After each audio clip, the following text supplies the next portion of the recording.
ปีนบืนเลยว่าถึงจุดนี้ได้ปัจจุบันนี่ก็ที่ว่าหลายคันที่ว่าใส่รถทีมงานลากขึ้นไปแล้วเนาะ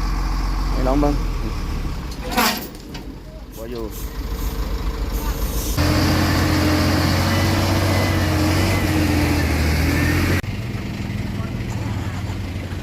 สบายดี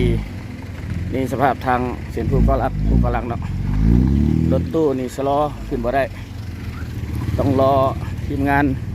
จากนครหลวงเพิ่นมาลากแต่ละคันขึ้นให้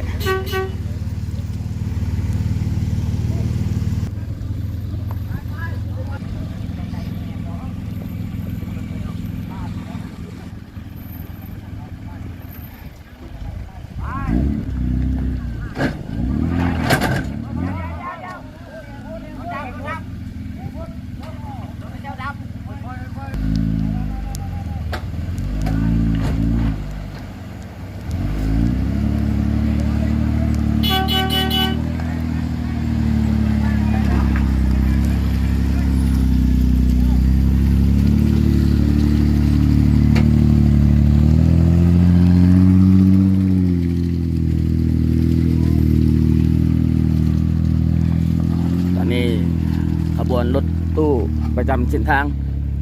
ได้ใส่รถลากขึ้นเนาะเพราะว่า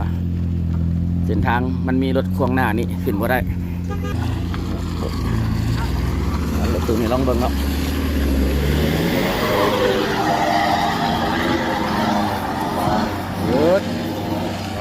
บ่ได้สภาพสินภูก็รักตอนนี้รถอัดกันไหลรถคันนี้กับตู้นี้บืนมาได้ซ้ำนี่แหละรถข้างหน้าก็ขึ้นบ่ได้เนาะตันทางคันนี้ขึ้นไปเตียวจะไปดาดเอารถคันสีเหลืองนั่น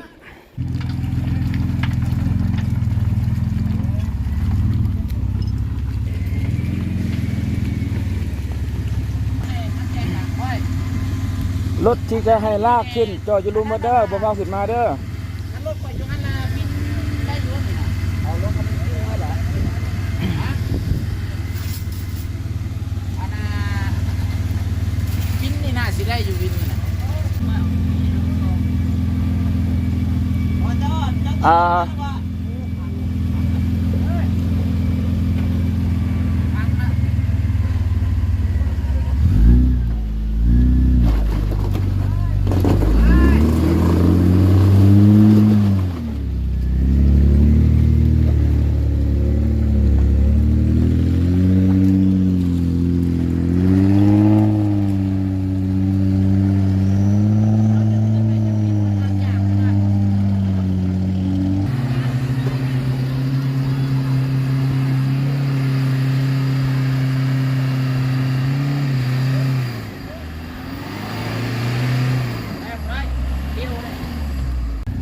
ตอนนี้กับทางทีมงานกับใส่ความพยายามเนาะเพื่อช่วยเหลืออันนะผู้ขับขี่ผ่านเส้นทางภูกรลักดังกล่าวซึ่งว่าก็มีรถจำนวนลวงลายเนาะเบิดมือกับขนมาเบิดยังมีรถขนส่งตัวนี้อีกหนึ่งทิศตลอดระยะการอยู่นี่กับเสียงดินเจี้ยนเนาะดังมาตลอดแต่ว่าอยู่จุดบริเวณนี้ก็พอประมาทอันนี้ก็เป็นหน้าผาสูงอากาศก็หนาวเด้ออากาศอยู่ดีเด้อคันนี้ก็พยายาม2-3เทื่อแล้วบ่ขึ้นเนาะแต่ว่าเจ้าของเพิ่นสิเอาขึ้นเองแต่ว่ามันก็ขึ้นได้อยู่เนาะมันยึดมองนี้มองเดียว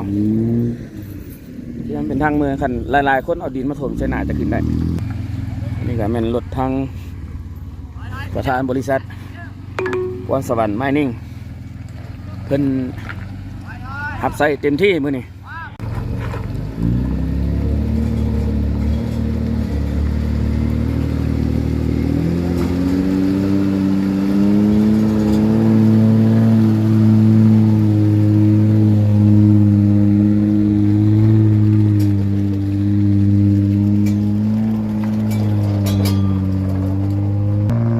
ท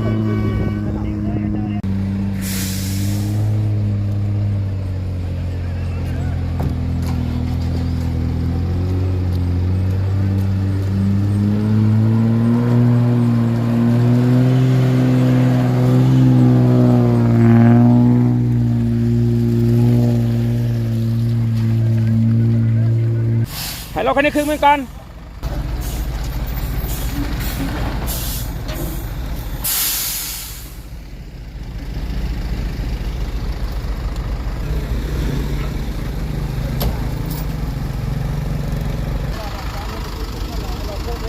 มาเด้อ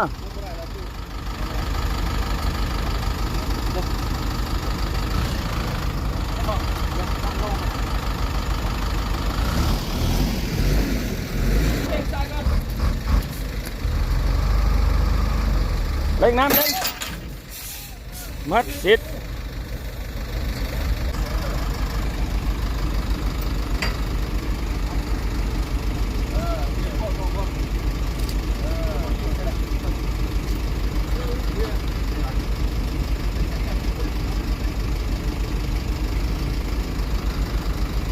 อย่า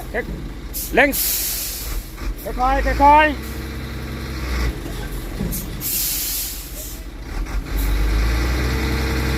ลบกระซากนะได้แล้วเด้อไป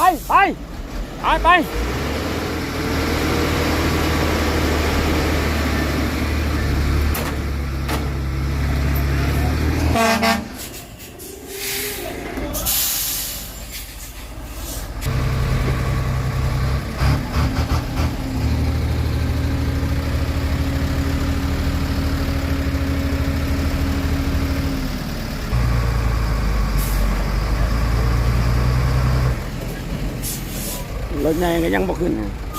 มันบ่ได้ส่วง